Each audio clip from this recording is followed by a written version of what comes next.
राम राम जी। आत्म मंथन में आपका स्वागत है। अब हम मूलांक 6 वालों के बारे में बात कर लेते हैं, यानी कि मूलांक 6। ठीक है, उसके बारे में बात कर लेते हैं। अब हम जैसे ही कार्ड्स जो प्रेडिक्शन करते हैं वो मैं आपको बताती हूँ, समझाने की जगह समझाती हूँ।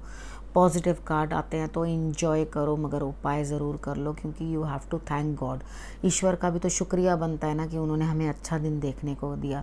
उसके बाद अगर कुछ नेगेटिव कार्ड आते हैं तो आप नेगेटिव कार्ड्स को जो है उसको भी डाउन करने की कोशिश करो। उपाय देती हूँ मैं, उसके हिसाब से समझो, देखो किस तरह से आपके लिए कहाँ बचाव बनता है।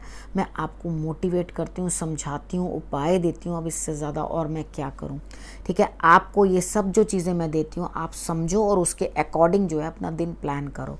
ठीक है, अब हम संडे से आपकी बात कर लेते हैं। संडे वाले दिन अपने जीवन साथी के साथ आप लड़ाई करते हुए दिखाई देते हो। अरे भैया, बाहर को निकल जाओ। ठीक है, थोड़ी देर के लिए मंदिर चले जाओ, अवॉइड कर लो। कुछ बात करने से पहले सोच लो, बात ही मत करो। तो यहाँ पे जो जीवन साथी के साथ झगड़ा होता हुआ दिखाई देता है वो हट जाएगा। ठीक है, आपने अवॉइड करना है सिचुएशन को। ठीक, अगर आप ये अवॉइड कर लोगे तो आपके लिए रिजल्ट्स बहुत बेटर आ जाएंगे। सूर्य की आराधना करना, ठीक है, और अपने आप को जो है सेटल करके रखना। उसके बाद हम बात करते हैं मंडे की। मंडे वाले दिन ऐसा लगता है कि आपकी कोई निंदा कर रहा है, बुराई कर रहा है। अब जब हमारी निंदा बुराई शुरू होती है तो ईश्वर ने हमें एक ताकत दी है कि हम बैक स्टैबर्स को समझ सकते हैं। आपकी पीठ दर्द होने लग जाती है, कंधे दुखने लग जाते हैं, आप समझ जाते हो कि समझ जाया करो कि भाई कुछ ना कुछ मेरे लिए नेगेटिव हो रहा है। ठीक है, तो आपने करना क्या है, आपने गणेश जी की आराधना कर लेनी है। जब आप गणेश जी की आराधना कर लोगे ना तो आपके लिए रिजल्ट्स बेटर आएंगे। अब यहाँ पर कोई ना कोई दोस्त काम आ रहा है। इस दिन आपको जो दिक्कत है, तबीयत ठीक नहीं है, या आपकी कमर में दर्द है या कंधों में दर्द है, तो आपका कोई ना कोई फ्रेंड जो है आगे आकर आपको जो है अच्छा रिज़ल्ट देगा, आपकी मदद करेगा। तो दोस्त की मदद लेना मत भूलना। उसके बाद हम बात कर लेते हैं ट्यूसडे की। ट्यूसडे वाले दिन मुझे ऐसा लगता है आप बहुत समझदार होकर अपनी पूरी नेगेटिविटी जो है हटाने की कोशिश करेंगे। जो लोग भी हैं अपनी हिम्मत के साथ आप उस चीज़ को, नेगेटिविटी को हटाएंगे और आगे बढ़ेंगे, और अपनी सोच से भी ज़्यादा समझदारी के कार्य करने की कोशिश करेंगे। तो आप हनुमान जी की आराधना करना मत भूलना, क्योंकि हनुमान जी भी आपकी रक्षा करेंगे, आपके शत्रुओं को कमज़ोर करने में, नेगेटिविटी आपके पास हटाने में। उसके बाद हम बात कर लेते हैं वेडनेसडे की। वेडनेसडे वाले दिन मुझे ऐसा लगता है कोई कार्य आपसे ठीक से नहीं हुआ, उसे आप दोबारा करना चाहते हैं, तो मेरे हिसाब से बिल्कुल कर लो। अगर आप उस कार्य को दोबारा से स्टार्ट कर लोगे ना तो आपके लिए रिजल्ट्स बेटर आएंगे। यानी कि कोई कार्य क्षेत्र में हो, घर के अंदर भी हो, कुछ भी हो, तो रिजल्ट्स आपके लिए बेहतर आते हुए दिखाई देते हैं। अब हम बात कर लेते हैं थर्सडे की। थर्सडे वाले दिन आप वेडनेसडे वाले दिन किसी को, डॉग को ज़रूर कुछ ना कुछ खिला देना। अब हम थर्सडे वाले दिन की बात कर लेते हैं। थर्सडे वाले दिन मुझे ऐसा लगता है कि बड़ों का साथ है, सूर्य आप पे मेहरबान है, गुरु आप पे मेहरबान है, और आपके बैठे बिठाए काम बना रहे हैं। तो जिसके बैठे बिठाए ईश्वर काम बना रहे हैं उसको शुक्रिया नहीं करना चाहिए ईश्वर को। ठीक है ना, तो आपने करना क्या है, शुक्रिया करना है, उनको थैंक यू कहना है। बैठे बिठाए आपके कार्य बन रहे हैं और आपके काम जो है वो पूर्ण हो जाएंगे।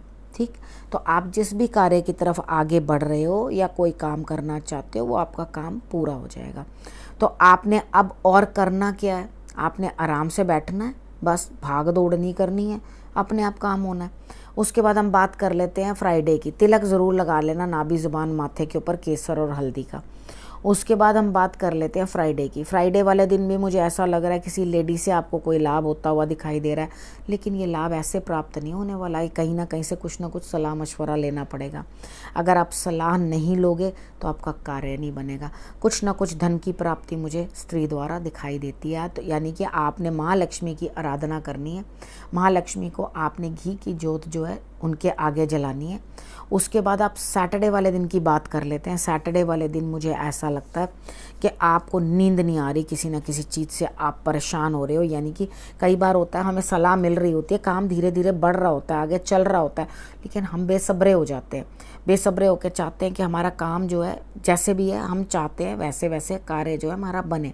लेकिन यहाँ पर क्या चीज़ है, आप रात जागते हुए दिखाई देते हैं, तो आप सौंफ जो है अपने सिराने रख के ज़रूर सोएं लाल कपड़े के अंदर, तो आपको रात जागने की दिक्कत नहीं झेलनी पड़ेगी। नहीं तो कोई ना कोई दिमाग में बात आ जाएगी और उसके बाद या हो सकता है किसी की हेल्थ डाउन हो जाए जहां आप सेवा करें। मतलब आपने रात जागना है, वो XYZ कोई भी काम हो सकता है। लेकिन मैं आपको एक सलाह दे रही हूँ, आप एंटी चलने की कोशिश मत करो किसी भी चीज़ के लिए, ठीक है। आप जो है आप बेटर करो, आगे बढ़ो, और आपने आगे बढ़ के जिधर हमें समय ले जा रहा है उसके साथ ही अभी अभी चलो। क्योंकि जब तूफ़ान बड़ा तेज़ होता है ना, या पानी बड़े उफान पे होता है, अगर हम उसके एंटी चलेंगे तो एक तो थक जाएंगे और उसके बाद परेशान भी हो जाएंगे और कार्य भी पूरा नहीं होगा। तो इस समय हमारी यही समझदारी है, इस तूफ़ान को गुजर जाने दो, थोड़ा सा निव जाओ, ठीक है। इस समय को आगे बढ़ जाने दो। आपके सारे परिवार को मेरी तरफ से शुभ कामनाएं, मंगल कामनाएं, सब स्वस्थ रहें, सब खुश रहो और खूब तरक्की करो। ये जो समय आया है, हिम्मत करके इसके साथ जो है समय के साथ लड़ लो, सब चीज़ ठीक होती हुई दिखाई देगी। अगले हफ्ते फिर से आपसे मिलती हूँ, तब तक के लिए नमस्कार।